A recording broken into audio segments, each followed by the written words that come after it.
আসসালামু আলাইকুম। ব্যতিক্রমী এক লড়াই শুরু হয়েছে নির্বাচনী মাঠে। ছেলের বিরুদ্ধে বাবার লড়াই। এটা ভিন্নধর্মী একটা লড়াই। আমরা দেখছি আমাদের দেশের রাজনীতিতে অনেক দেখছি। এই ঘটনাগুলো অনেক ঘটছে। যে বাবা ছেলে নির্বাচনে প্রতিদ্বন্দ্বিতা করছে। ভাই বোন নির্বাচনে প্রতিদ্বন্দ্বিতা করছে। ভাই ভাই নির্বাচনে প্রতিদ্বন্দ্বিতা করছে। আপন ভাই। হাসব্যান্ড ওয়াইফ প্রতিদ্বন্দ্বিতা করছে। কিন্তু এখানে এই ঘটনাটা একটু ব্যতিক্রম।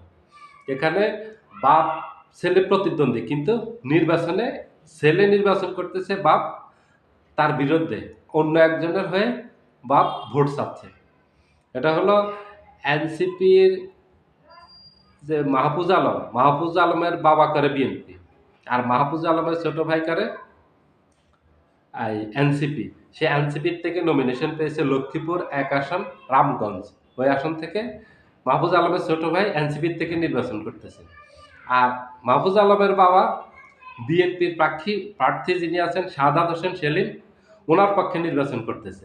মানুষের কাছে ভোট চাচ্ছে ছেলের বিরুদ্ধে। বিএনপির হয়ে উনি ভোট চাচ্ছেন, উনি ওনার সন্তানের জন্য ভোট চাচ্ছেন না।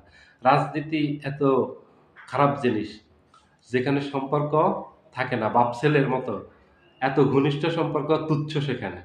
এটা তার বড় প্রমাণ। এই যে মাহফুজ আলমের বাবা ছেলের পক্ষে ভোট চাওয়ার কথা না, যুক্তি এটা না? দলের থেকে কে বড়? তার সন্তান বড়। দলের থেকে, রাজনীতির থেকে, সন্তানের থেকে বড় কেউ আছে? অথবা বাবার থেকে বড় কেউ আছে? যদি বাবা নির্বাচন করে, বাবার বিপক্ষে যদি সন্তান দাঁড়াতে, এর থেকে দুঃখজনক কোনো ঘটনা আছে? আর যদি সন্তান নির্বাচন করে আর বাবা যদি সন্তানের বিপক্ষে গিয়ে ভোট চায়, এটার থেকে দুঃখজনক ঘটনা আছে? আছে। সেটা রাজনীতিতে ঘটে। রাজনীতিতে নাটকীয় অনেক ঘটনা ঘটে। আপনারা লক্ষ্য করলে, একটু ঠান্ডা মাথায় লক্ষ্য করলে অনেক ঘটনা দেখবেন।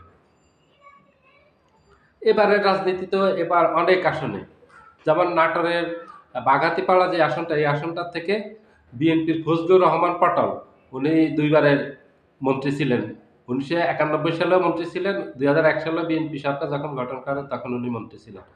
ওনার মেয়ে ফারজানা শারমিন পুতুল বিএনপি নমিনেশন দিয়েছে, আর ছেলে বিদ্রোহী প্রার্থী হয়েছে। ওখানে এই ভাই বোন নির্বাচন করতেছে।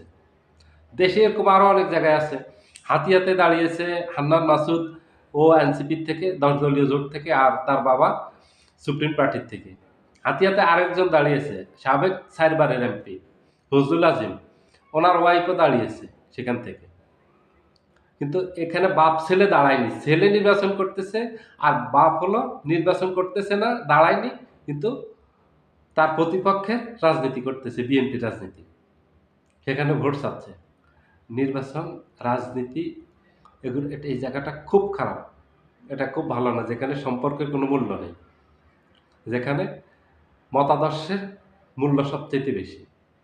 রাজনীতি খুব খারাপ জিনিসে, খুব ভালো জিনিসে মাঝে মাঝে খুব মজার ঘটনা ঘটে। এটা খুব মজার ঘটনা, আমি খুব মজা পাচ্ছি এটা বলে। এগুলি ব্যতিক্রমী ঘটনা। এগুলি যেমন রাজনীতির প্রতি মানুষের আগ্রহ থাকে, আবার কৌতূহলের সৃষ্টি করে, মানুষের মাঝে এক ধরনের মজা তৈরি করে, একটু কমেডি টাইপের এই ঘটনাগুলি, এই গল্পগুলি, যেগুলিতে মানুষ অনেক মজা পায়। রাজনীতি মজার জায়গা আছে, রাজনীতিতে যেমন অনেক দুঃখ আছে, অনেক কষ্ট আছে, ব্যতিক্রমী অনেক ঘটনা ঘটে। এখানে শুধু দুঃখজনক ঘটনায় ঘটে না, সুখকর অনেক কিছুও ঘটে রাজনীতিতে। অনেকের উত্থান হয়, অনেকের পতন হয়, অনেকে আসে যায়। রাজনীতির বৈশিষ্ট্য হলো এরকম, সবসময় এক থাকবে না রাজনীতি। রাজনীতিতে যেটা করতে হয়, যে আপনি যেই মতেরই হন, আপনি রাজনীতি করবেন জনগণের জন্য, দেশের জন্য। সেই জায়গাতে আপনি সুখ পাবেন, সম্মান পাবেন, জনগণের ভালোবাসা পাবেন, জনসমর্থন পাবেন ব্যাপক। সারা জীবন মানুষ কষ্ট করে, লক্ষ্য করবেন ২টা জিনিসের জন্য। একটা মানুষের ভালোবাসা আর সম্মান পাওয়ার জন্য।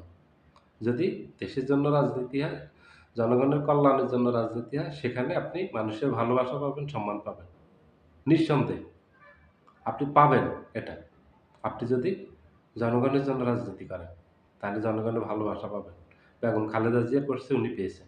শহীদ প্রেসিডেন্ট জিয়াউর রহমান করছে, উনি মানুষের ভালোবাসা পেয়েছেন। আবার ব্যতিক্রমও আছে, একদম বাস্তব প্রমাণ শেখ হাসিনা, উনি দলের জন্য ওনার নিজের জন্য রাজনীতি করছেন, ঠিক একই ফল পাইছেন। উনি এখন আছে কোথায়? আওয়ামী লীগ কোথায়? আজকে উনি কোথায়? নাই তো, দেশে নাই তো। এখন দেশে কবে আসতে পারবেন? আসতে পারবেন কিনা এটাও সন্দেহ আছে।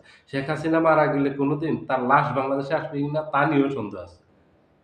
এটা নিয়ে আওয়ামী লীগের সন্দেহ যে শেখ হাসিনা কোনোদিন লাশ হয়ে বাংলাদেশে আসবে কিনা তাতেও সন্দেহ আছে। রাজনীতি ২ পিঠে আছে। এই পিঠও আছে, এই পিঠও আছে। রাজনীতির ২ পিঠ। ভালো মন্দ ২ টাই আছে রাজনীতিতে। সুখও আছে, দুঃখও আছে এখানে। এখানে মজার অনেক গল্প আছে। এখানে অনেক কষ্টের বেদনার অনেক গল্প আছে। সবাই ভালো থাকবেন। আল্লাহ হাফেজ।